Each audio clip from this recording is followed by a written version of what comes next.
Good afternoon, everyone. Welcome to our quarterly webinar. I'm John Longo, the CIO of Beacon Trust. As you can see from our headlines, the headline for Q2 is Stocks Rebound, Head Towards Longest Bull Market Ever. If we make it till September, and I think there's a pretty good chance we do, without formally entering a bear market, it would be the longest bull market since we have data, I guess, going back to the early 1900s. So I'll elaborate on that a little bit. Let's get started.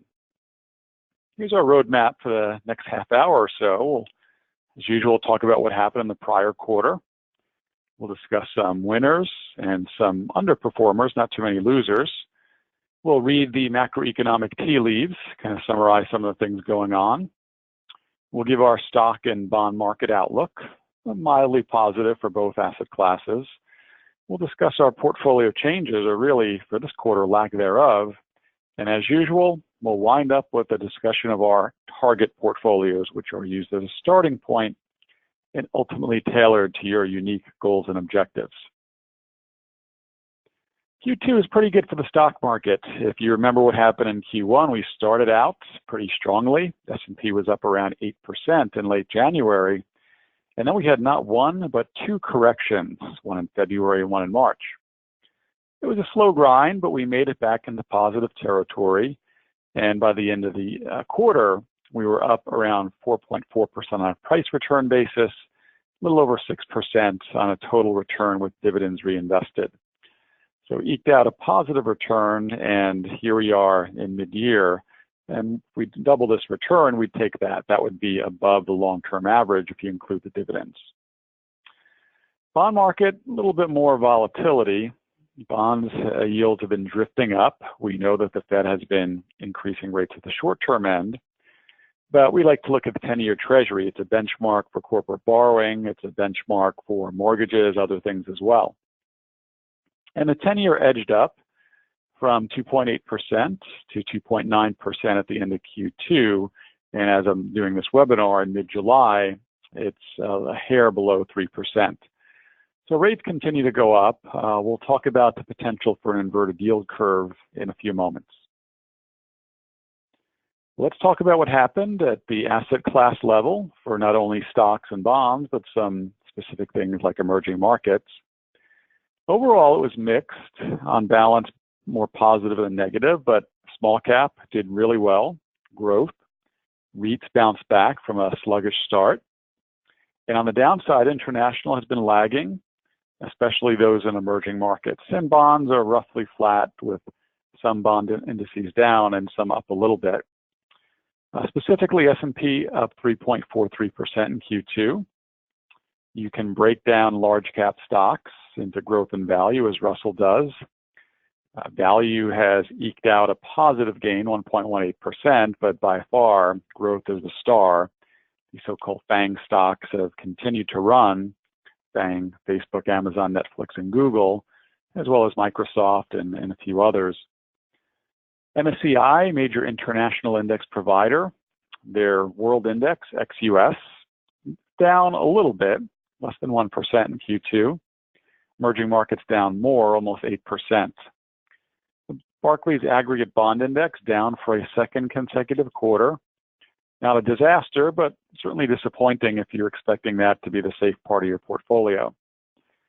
Fortunately, munis were up a little bit. There's a little bit of different supply-demand dynamic at the muni level, and the amount of issuance has been lower this year, and that's resulted in strong demand, and therefore returns were up. But nothing to write home about, less than 1%. We alluded to strength in small caps. The Russell 2000 is the most prominent small cap barometer.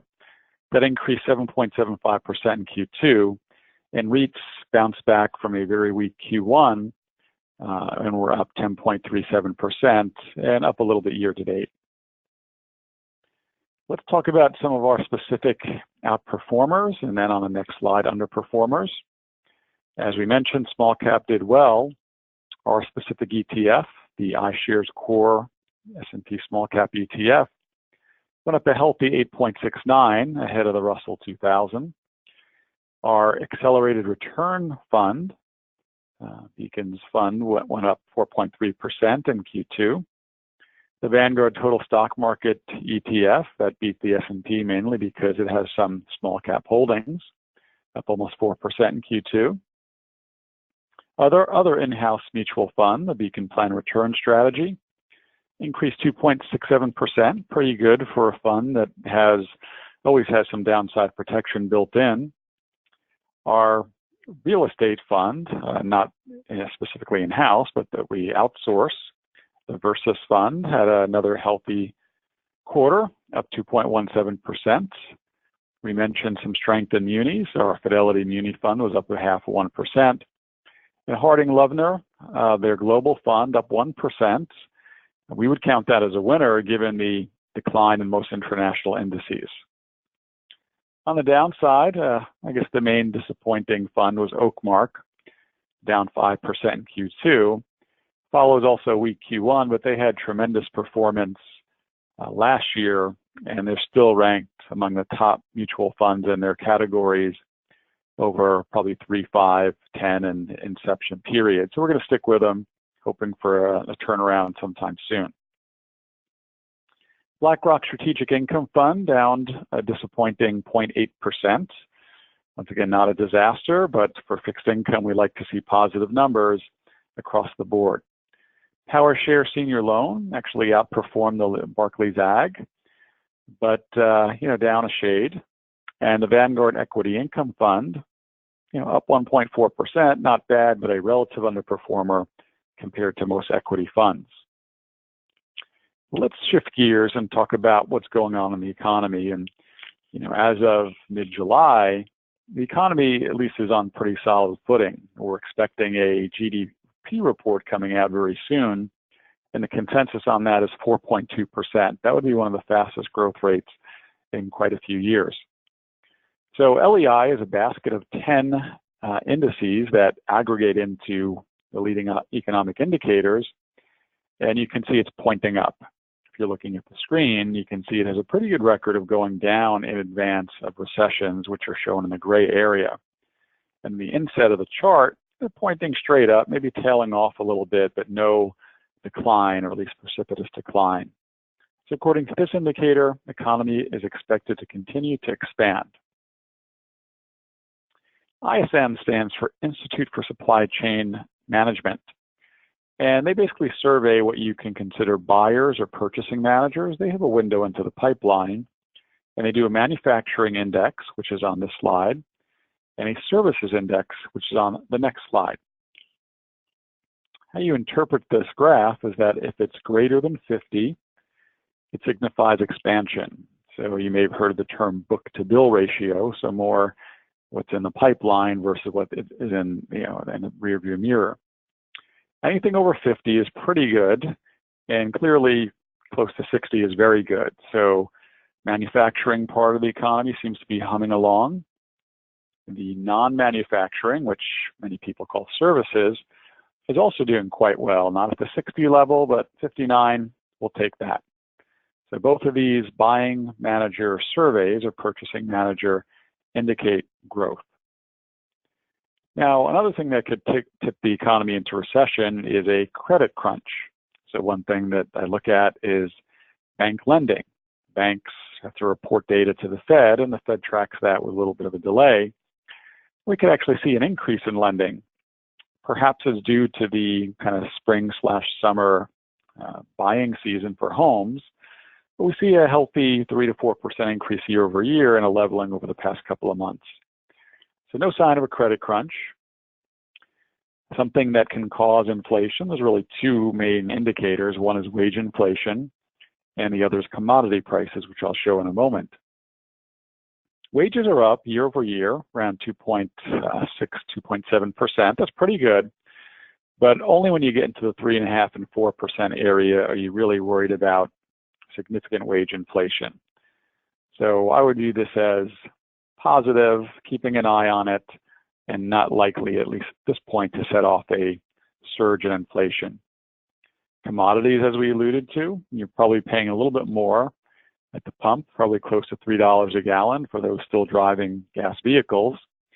But we can see commodity prices, including oil, which is the biggest weight, have been down since 2014. I'm sure many of you recall when oil was well over $100 a barrel, and as I'm doing this call, it's closer to 70. So no sign of imminent commodity inflation, and therefore inflation and interest rates seem to be mildly contained with a bias towards edging upward. So to summarize our view on the economy, it's in pretty good shape. Unemployment has ticked up a little bit to 4.1%, and that's still near low levels. It was at 3.8% last month, which was the lowest since 2000. But the increase in unemployment is actually a slight positive because many more people came into the workforce. Specifically, more than 200,000 people found new jobs, and 600,000 came into the workforce, and some of those were unable to find work. The fact that they are encouraged to look, economists view it as a positive sign. GDP is moving along well. As I mentioned, the print is expected to be more than 4% for Q2.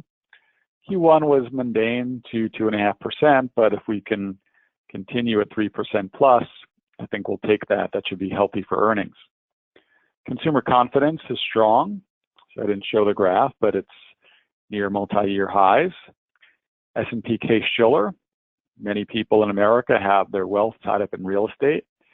At the national level, that's at an all-time high, even though some high tax states, including New Jersey, may have diminished increases, if not decreases, because of the new tax changes. And most of the leading indicators that I alluded to are pointing to continued economic growth. So overall, I'd give it a solid B+, maybe higher if we truly do get to that 4% GDP and stay there. Looking at the stock market, one thing we look at is valuations, and you can see a lot going on here, but what you'll notice is valuations have come down quite a bit to 16.1 using PE ratio, and that's an average over the past 25 years. Now, why that's come down is for two reasons. One, mainly the tax cut in corporate earnings. As you know, companies were taxed over 35% in the US, and now they're closer to 20. And the second thing is the growing economy increases earnings even without the tax benefit. And clearly this is far from bubble territory like we were in 2000 and is trending in the right direction. So most valuation and measures, as you can see in the top right corner, are showing fair valuation, maybe a little bit overvaluation versus long-term history, but nothing crazy like we were in 2000, and also nothing very deep discounted on the downside. So this just raises the issue of how much upside is left. In our view, it's still single digits. Another way to look at valuation is to look under the hood. So this is a screen capture from FinViz for financial visualization, and it measures it on forward PE. So green means the PE is less than the market, let's say the historical number of 15 or current number of 16.5. And red means it's expensive. So typically you find stocks in red as fast growers. So clearly Amazon's a fast grower, Facebook, Google. But we're seeing pockets of value. A lot of the financial stocks trading below 12 times earnings. Healthcare stocks are usually priced at a growth multiple, but they've been under some pressure with on drug pricing. And so we see some valuation pockets, attractive pockets in the market. So point is that even though some stocks might be expensive, there are some signs of attractive value. I've shown this graph before, but it bears repeating. We are getting some numbers, and there has been an increase in long-term investment, which is known as capital expenditures in accounting terminology. And there was a strong underinvestment problem, really going back to the George W. Bush years. If this gap is closed, maybe we can persistently get back to the 3% GDP. So, too soon to tell, but the early results are positive. If this gap is indeed closed, it would give a reason for more upside to the market. As you probably know, bull markets don't die because of old age. Usually they die for a reason, most often being a recession. Speaking of which, here's a chart that speaks to that. Now, there's a lot going on it, so let me just kind of summarize. The typical bear market lasts 2 years. and you drop 45% top to bottom. That's a severe drop. Hopefully nobody has 100% equities at this stage of the market, but it is something to be concerned about. As you can see from the table, in pretty much every bear market, a recession has been the cause. You can see a diamond here. In some cases, we've had extreme valuations, like with the internet bubble. In other cases, commodity spike or aggressive Fed. So none of these scenarios, I would say, are currently in play. We'll keep an eye on the recession. Most economists are forecasting later next year or 2020. In terms of some talking points, as I mentioned at the top of the call, it's the second longest bull market on record since the early 1900s. And if we make it till September, it will be the longest. But it's not the biggest. The internet bubble went up 417% from top to bottom, and this current one has increased about 300% from the March of 2009 lows. So to summarize, we think it's still a decent, not crazy good, but decent environment for stocks. We're expecting high single-digit returns by year end. We're more than halfway there in July. We did forecast a market correction, which we did have one in February and March. But at the end of the day, we think the market's going to follow fundamentals, the economy and earnings.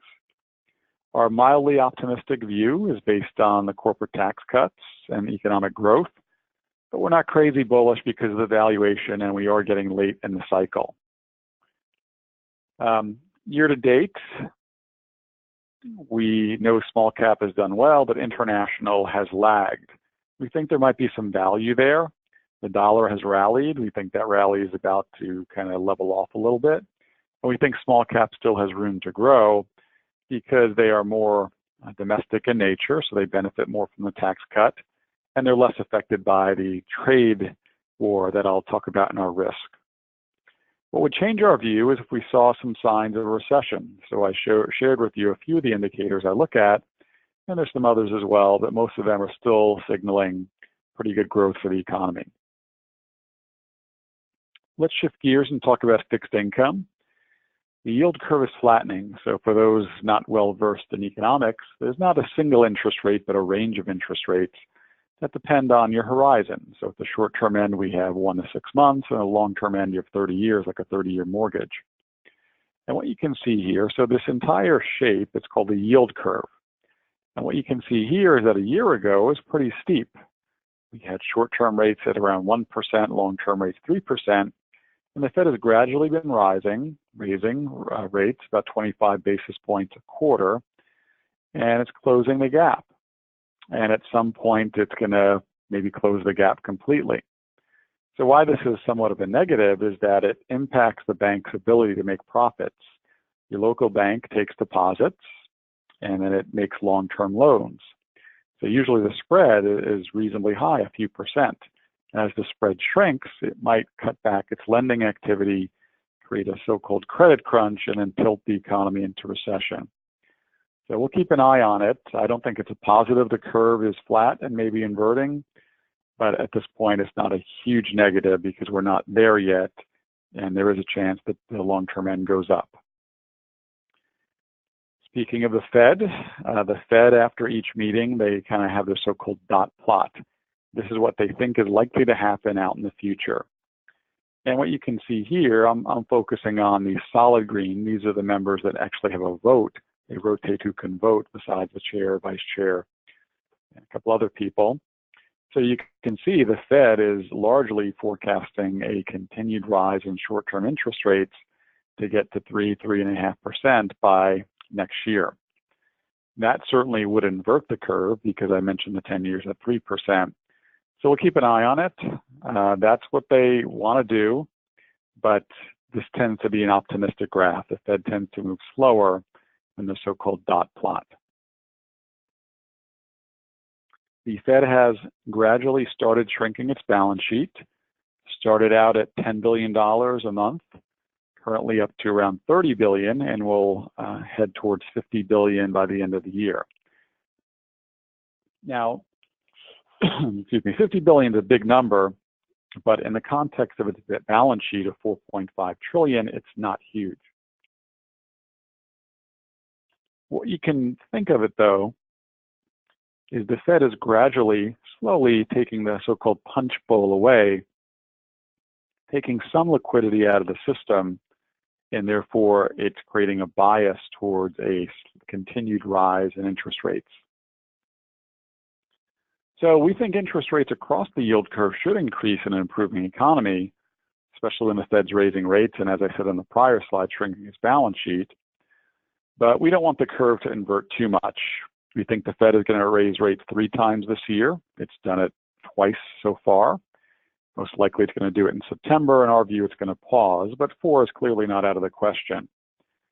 Our feeling is they don't want to raise rates too aggressively because that would create the inverted yield curve, which historically does precede a recession. The 10-year as of today is around 2.95%. Our view, it's still going to stay in a range of 2.25 to 3.25. We could probably tighten that up a little bit. And we think that the new Fed chair, Jay Powell, is largely going to continue Chairperson Yellen's policy of go slow in raising rates and communicating changes in advance. If you're a bondholder, we think at best you'll get very low single-digit returns. We know the coupons have gone up, but the trend is towards continued edging up in rates. So Lehman Ag currently is down around 1.5% to 2% year to date. Muni slightly positive.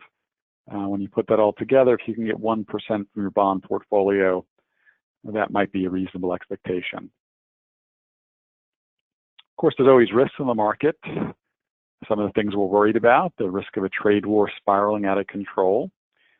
Clearly, if you work in a certain industry, I'll just pick steel as an example, a tariff would help you, right, if you're an American steel worker. But pretty much everyone is a consumer of steel, so it hurts virtually everyone else. So there's no winner in a trade war. Hopefully, there'll be some rational discussion and compromise and get to something everyone can agree with. The federal budget deficit is creeping up. We know we've had some tax cuts that has not yet resulted in a surge in income tax payments. On a fiscal year basis, it's projected to be about $900 billion. And there's a term called a crowding out effect, that if the government's borrowing a lot of money, it may result in an increase in interest rates because all people are competing for that scarce capital. Another risk to the market is just a shift in sentiment. I mentioned that the current PE evaluation of the market is 16.5. It could easily go to 15, even with an increase in earnings. And a rise in interest rates, especially at the short-term end, more people are saying, hey, I can get a couple of percent in a CD. I've had a pretty good run in the stock market. Let me take some money off the table and put it there. So we could see a shift in sentiment where stocks are less attractive. In terms of some problem areas in the economy, well, you've heard of the so-called Amazon effect impacting most retail stores. Sadly, we had Toys R Us, I think, close the bulk of its U.S. stores, and of course they had some problems last year where the company unraveled in basically a 2-week period. Now, we've had some positive news on the North Korea situation. We all know about the summit in June with President Trump and Kim Jong-un, but there have been some mixed evidence about them continuing their development, and there's an article in the Journal today about that they're actually taking down a missile site. So we view it as positive, but we're going to be cautiously optimistic. We know there have been some agreements in the past that haven't been followed through, but I would just view it as a step in the right direction. Let's keep watching it. I wouldn't say the risk is completely gone. In terms of portfolio changes, well, as I alluded to at the top of the call, we actually made no formal changes to our target or model portfolio. We realize that you may have had some changes in your unique account. Performance has been pretty good. And in our prior changes, mostly last year, but a little bit this in Q1, we did increase exposure to small cap, which worked out well, and some income-oriented investments that didn't have traditional bond risk. So far, so good for those, but these are meant to be multi-year investments, so we won't pat ourselves on the back yet. We're continuing to do research as always. My colleague Ermin Savelich has been looking at some private equity investments.